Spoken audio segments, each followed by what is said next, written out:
Hello everyone, welcome to the Brighters Hub. Hello everyone, आज के इस वीडियो में एनसीईआरटी के क्लास 10th के सबसे इजी और मास स्कोरिंग चैप्टर 14 स्टैटिस्टिक्स के बारे में देखेंगे। तो चैप्टर में आगे जाने से पहले हम ये देखते हैं कि स्टैटिस्टिक्स अर्थात आंकड़ा शास्त्र क्या है। तो आंकड़ा शास्त्र में सबसे पहले किसी भी डेटा को कहीं से भी कलेक्ट किया जाता है और उस डेटा पर से बहुत सारे इंटरप्रिटेशन किए जाते हैं। देखा जाए तो स्टैटिस्टिक्स बहुत ब्रॉड है। तो जैसे मैंने पहले लिखा है कि statistics is defined as collection, presentation, analysis and interpretation of numerical data. जैसे मैंने अभी कहा, किसी भी डेटा को सबसे पहले कलेक्ट करना है और उसके बाद उस डेटा पर से हमें बहुत सारी चीज़ें इंटरप्रेट करनी है। या दूसरे भाषा में कहे तो statistics is the science and art of dealing with figure and fact. तो अब ये थी स्टैटिस्टिक्स की डेफिनेशन। अब हम आगे देखते हैं कि स्टैटिस्टिक्स का यूज़ क्या है।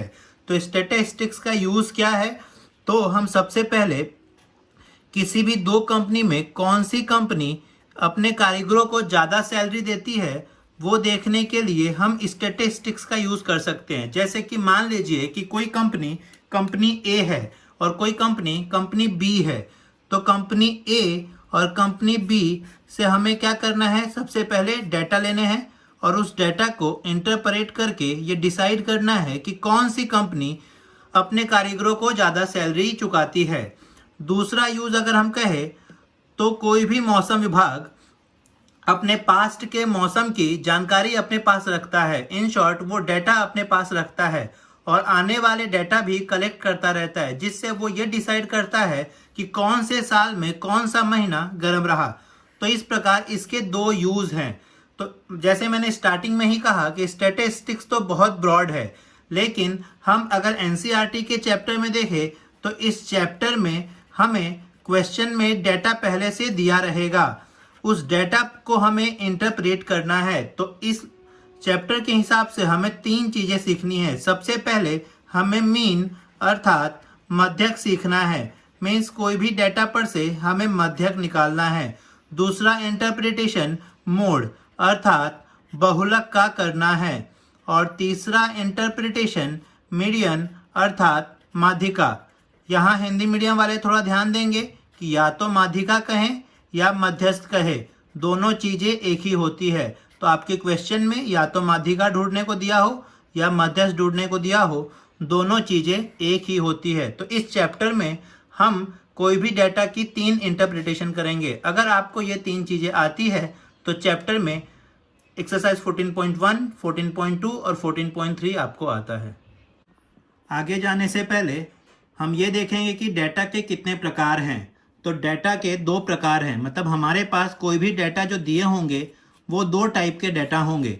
या तो फर्स्ट टाइप का जो डाटा होता है वो इंडिविजुअल टाइप डाटा होगा। इंडिविजुअल टाइप में क्या होगा कि कोई भी डाटा का किसी दूसरे के साथ कोई रिलेशन नहीं होगा।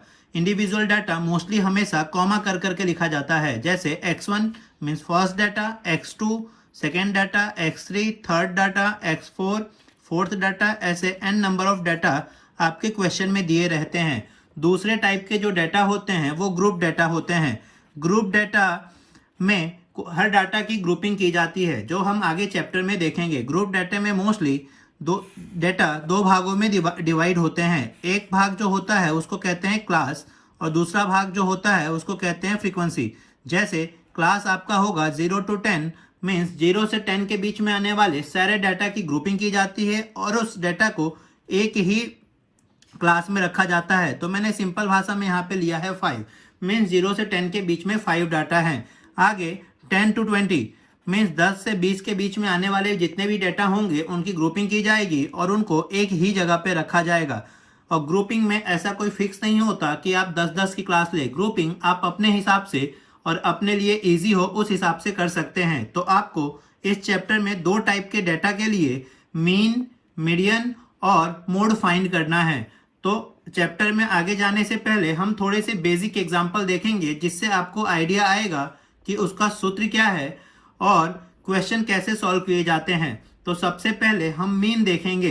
तो मीन के लिए भी सब दो टाइप के डाटा होंगे, एक इंडिविजुअल और एक ग्रुप। तो सबसे पहले मैं इंडिविजुअल डाटा के कुछ एग्जाम्पल लेता हूं। तो एक एग्जाम्पल की बात करें तो क्वेश्चन में आपको ऐसा दिया रहेगा कि 2, 4, 6, 8, 10 के लिए मीन फाइंड कीजिए, मीन्स मध्यक ज्ञात कीजिए। यहाँ पे डाटा देख के ही पता चलता है कि ये इंडिविजुअल डाटा है, क्योंकि यहाँ पे आप ध्यान से देखेंगे तो डाटा को कॉमा कर करके लिखा हुआ है 2, 4, 6।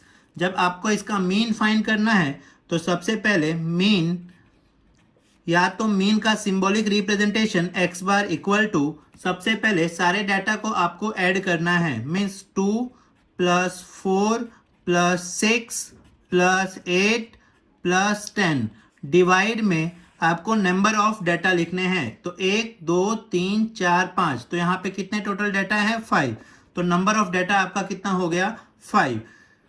अब ऐड कर लीजिए 10 + 8 18 + 6 24 + 28 + 30 मीन्स टोटल 30 डिवाइड में 5।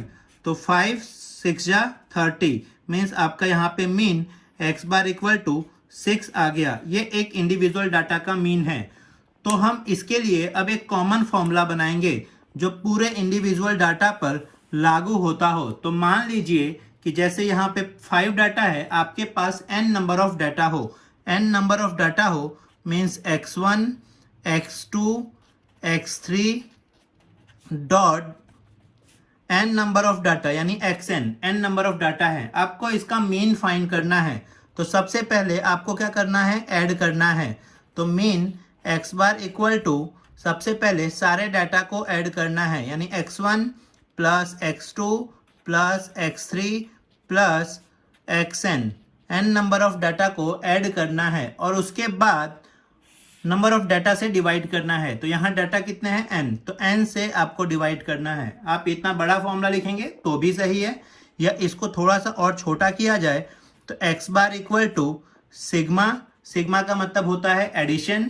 कौन से डाटा को ऐड करना है, x को, तो xi कहाँ से स्टार्टिंग हो रहा है, वो नंबर ऑफ डाटा 1 से लेके n तक अपॉन n, ये लिखिए तो भी चलेगा, या बेटर है मोस्टली सारे टेक्स्ट बुक में x bar equal to sigma xi upon n, ये फॉर्मूला लिखा होता है। तो आप डायरेक्ट ये लिखिए तो भी सही है।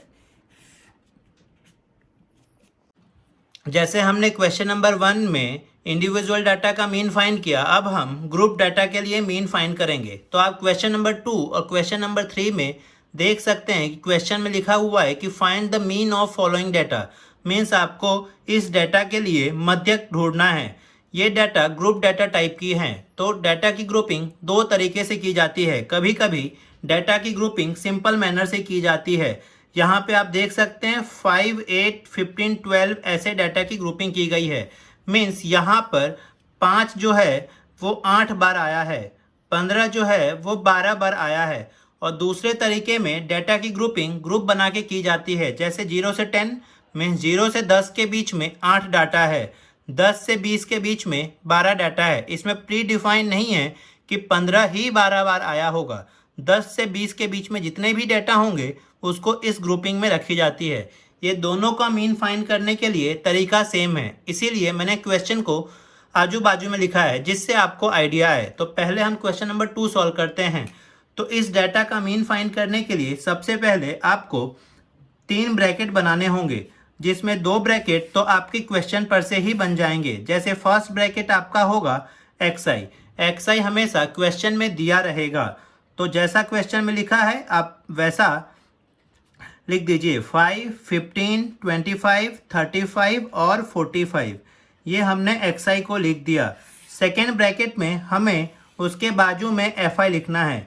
fi लिखते समय आप ध्यान देंगे कि उसके सामने ही उसके डाटा होने चाहिए। मीन्स 5 के सामने 8, 15 के सामने 12, 25 के सामने 10, 35 के सामने 11, 45 के सामने 9। थर्ड ब्रैकेट के लिए थोड़ा सा आपको मेहनत करनी होगी। मीन्स दोनों डाटा का आपको मल्टीप्लिकेशन करना होगा। मीन्स 5 का 8 के साथ मल्टीप्लिकेशन करना होगा। तो 40, 180, 250, 345 सॉरी 385 405 मीन्स आपको मल्टीप्लिकेशन करके यहाँ पे लिखते जाना है।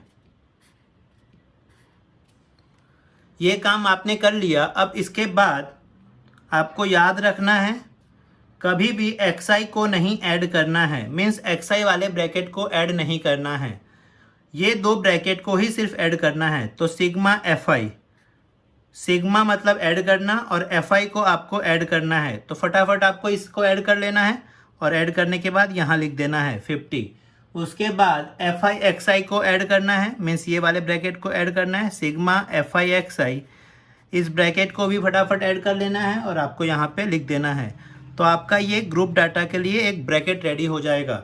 ब्रैकेट रेडी हो जाने के बाद आपको फॉर्मूला लगाना है। तो जैसे आपने पीछे फॉर्मूला देखा x bar equal to sigma xi upon n, यहाँ पे थोड़ा सा फॉर्मूला चेंज हो जाएगा और यहाँ पे सिग्मा xi की जगह सिग्मा fi xi आएगा अपॉन n।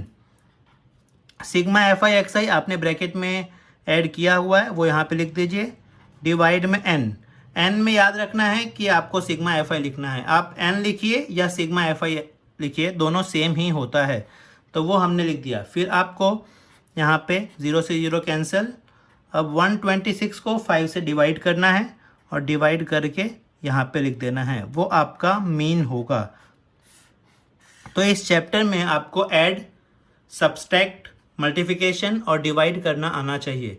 तो ये आपका ग्रुप डाटा का मीन था। अब बाजू में हम जब क्लास दिया हो उसके लिए मीन फाइंड करना देखेंगे। तो इसमें भी आपको कुछ नया नहीं करना है। यहाँ पे भी आपको पहले कुछ ब्रैकेट रेडी करने हैं। तो यहाँ पे जब क्लास वाले क्वेश्चन हो तो उसमें 3 की जगह आपको 4 ब्रैकेट बनाने होंगे। तो सबसे पहले आपको यहाँ पे क्लास लिखना है। क्लास जो है वो क्वेश्चन में आपको दिया होगा 0 to 10, 10 to 20, 20 to 30, 30 to 40, 40 to 50। Class सबसे पहले आपको यहाँ पे लिख देना है।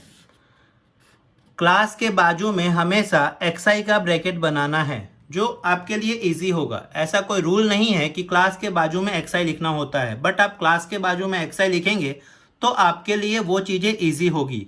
तो जो क्लास होता है उसकी जो फर्स्ट वैल्यू होती है वो लोअर लिमिट और जो लास्ट वैल्यू होती है वो अपर लिमिट कहलाती है। तो xi ढूंढने के लिए लोअर लिमिट और अपर लिमिट ये दोनों को एडिशन करके डिवाइड बाई 2 करना होता है। जैसे 0 और 10, 0 और 10 को जब आप ऐड करेंगे तो कितना आएगा 10, और 10 डिवाइड बाई 2, तो 10 डिवाइड बाई 2 यानी कितना हो जाएगा आपका 5।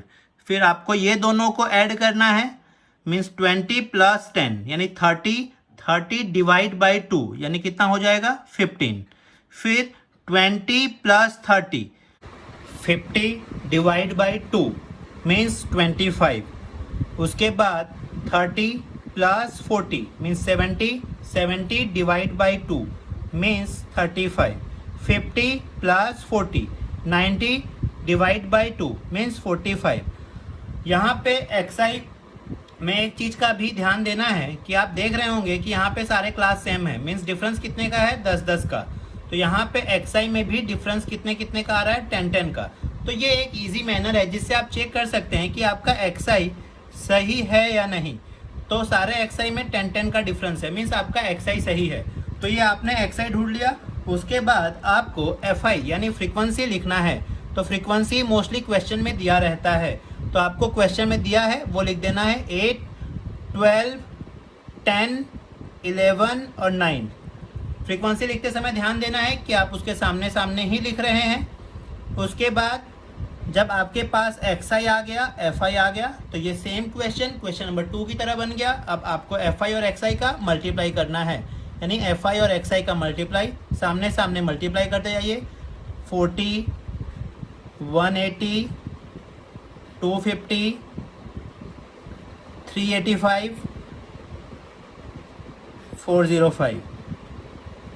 उसके बाद आपको यहाँ ध्यान देना है कि क्लास को कभी ऐड नहीं करना है, xi को ऐड नहीं करना है। ऐड किसको करना है? सिर्फ fi को, सिग्मा fi। ये आपका हो जाएगा 50 और ऐड किसको करना है, सिग्मा एफ आई एक्स आई को। ये आपका हो जाएगा 1260। तो ये सेम क्वेश्चन नंबर 2 की तरह हो गया, सिर्फ इसमें क्लास एक्स्ट्रा था इसलिए आप एक ब्रैकेट एक्स्ट्रा बनाया एक्स आई का। अब उसके बाद फॉर्मूला भी इसके लिए same, X bar equal to sigma F I X I upon N. Sigma F I X I की वैल्यू कितनी आई है 1260 और डिवाइड में आपका कितना हो गया 50, 0 से 0 आपका कैंसिल हो गया तो 126 डिवाइड में 5, तो इसका एक्स बार जो है वो 25.2 आ जाएगा। तो आज के वीडियो में आपने इंडिविजुअल डाटा और ग्रुप डाटा का मीन कैसे फाइंड करते हैं वो देखा। अब आने वाले वीडियो में हम सबसे पहले एनसीईआरटी के मीन के एग्जाम्पल देखेंगे, फिर एक्सरसाइज 14.1 करेंगे। अगर आज का वीडियो आपको पसंद आया हो तो इस वीडियो को लाइक करें तथा अपने दोस्तों के साथ शेयर करें तथा इस चैनल को सब्सक्राइब करें, जिससे आने वाले वीडियो का नोटिफिकेशन आपको मिलता रहे। अगर आज के वीडियो में आपको कोई भी डाउट हो तो आप कमेंट बॉक्स में लिखें, मैं पूरी कोशिश करूंगा कि आपके डाउट का सॉल्यूशन कर सकूं। Thank you.